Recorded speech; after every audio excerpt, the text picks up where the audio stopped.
If you've ever learned glycolysis in biochemistry, you've probably seen an image that looks like this. I'm not gonna lie, it's pretty overwhelming to try and understand this all at once. So let's break it down.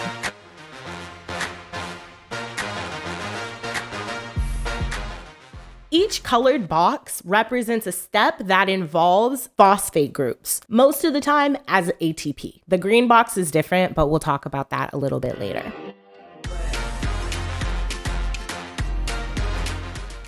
When glucose enters the cell, it enters via diffusion, which means that it can also exit via diffusion. In order for the cell to not let glucose leave again, it has to trap it. The way it traps glucose inside the cell is by binding a phosphate group.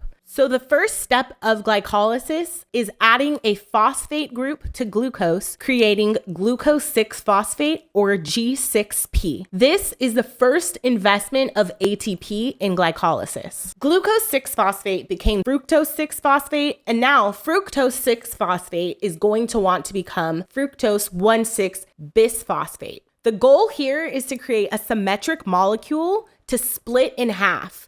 The pink and blue halves of the molecule are identical. This is the final ATP investment. So this is the regulatory step of glycolysis. After the full investment, you want to see a payout. You want to get the ATP back that you have invested.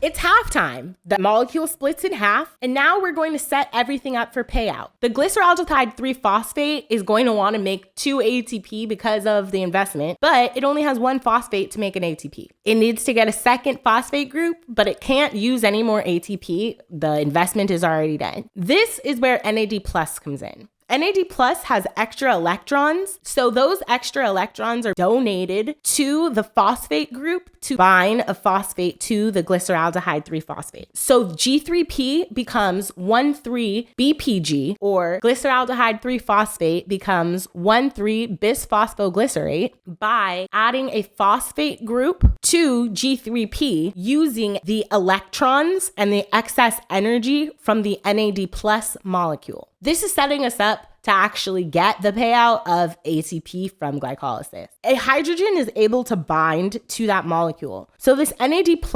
becomes an NADH molecule at the same time. When the phosphate group binds to G3P, G3P has to remove a hydrogen in order to have space for the phosphate group to bind. This hydrogen is going to bind to the NAD+ molecule, becoming NADH. So now, first step of making ATP, we're going to remove a phosphate group as we transfer that phosphate from 1,3-BPG to ADP, creating ATP. So 1,3-BPG or 1,3-bisphosphoglycerate becomes 3-PG or 3-phosphoglycerate. This phosphate group is not removed from the same place where it was added. Before, it was glyceraldehyde 3-phosphate, and now we have 3-phosphoglycerate. And remember, there's 2 molecules of 1,3-BPG, so 2 ATPs are made in this step.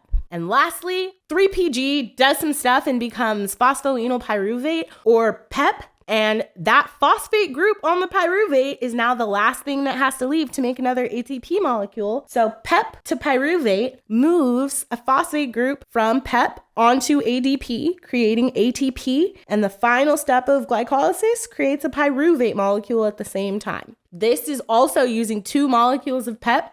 So 2 ATP are made here. In summary for glycolysis, you invest 2 ATP and make 4 ATP. So there is a net of 2 ATP made during glycolysis. 2 NAD+ were used in order to add that other phosphate group, and that made 2 NADHs. 2 pyruvates are also made at the very end of this process. Now, all of these reactions are literally chemical reactions, and in order for them to happen faster, they're going to need you guessed it, catalyst. They always come from a combination of the molecule on which they're working and the function that they do. There are only 2 functions that these enzymes are doing. They're either adding a phosphate group or they are removing a hydrogen group. So they are either called a kinase, adding a phosphate group, or a dehydrogenase, removing a hydrogen. The red box, you are adding a phosphate group to a hexose, or a 6-carbon sugar molecule. So this is a hexokinase. Orange box, you're adding a phosphate group to phosphofructose. So this is phosphofructokinase. There are multiple phosphofructokinases, or PFKs. So this is PFK1. In the green box, G3P is having a hydrogen removed. It is a G3P, or a glyceraldehyde 3-phosphate dehydrogenase. In the blue box, this enzyme was first discovered gluconeogenesis. Then they realized it worked both ways. So the name comes from its function in gluconeogenesis, not glycolysis. In gluconeogenesis, a phosphate group is added to phosphoglycerate. So this is phosphoglycerate kinase. It works bidirectionally, or it does the opposite direction as well. So the removal of the phosphate group from 1,3-BPG is still called phosphoglycerate kinase. The purple box is the same.